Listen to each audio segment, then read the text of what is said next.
যতদিন পর্যন্ত আমার শ্বাস আছে, যতদিন পর্যন্ত আমি আল্লাহ তাআলার জমিনে বসবাস করব, যতদিন পর্যন্ত আল্লাহ তাআলা আমার থেকে আমার নিঃশ্বাসটুকু ছিনিয়ে না নেবেন, ততদিন পর্যন্ত আমি আল্লাহ তাআলার দিন প্রচার করে যাব।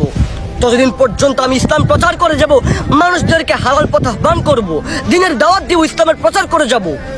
আসুক না লক্ষ কোটি বাধা, আসুক না কোটি থেকে কোটি মাইল দূরত্বের বাধা, আসুক না কঠোর থেকে কঠোর দেওয়ালের বাধা, আমি এই দেওয়াল ভাঙতে এক পায়ে খাড়া হয়ে, এক পা আমার ভেঙে পড়ে যাক, আমার রূহ একবার আল্লাহ আল্লাহ আল্লাহ আল্লাহ করতে করতে আমার রূহ বাইর হয়ে যাক, তবে আমি আল্লাহ তাআলার দিন প্রচার করে যাব। আরে আসুক না মলুক না মানুষ লক্ষ কোটি হারাম, মানে যত কথা বলার দরকার মানুষ বলুক না আমাকে, সমস্যা এমন জায়গায় আমি আল্লাহ তাআলার দিন প্রচার করব। আরে বলেন না আমাকে কি বলার আছে, আপনি বলেন, কোনো সমস্যা নেই।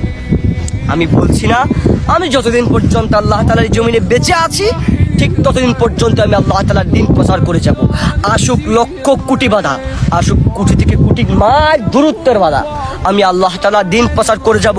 এটা আমার কর্ম, এটা আমার একটা কর্ম না, এটা আপনাদের কর্ম। আপনি মুসলিম হয়েছেন, একা পালন করলে হবে না, আপনি দিনটাকে প্রচার করতে হবে। একা নামাজ পড়েন, তবে মানুষদেরকে নামাজের প্রতি আহ্বান করেন না, এমন নামাজ পড়ার কোনো দরকার নেই। বুঝেন নাই ভাই?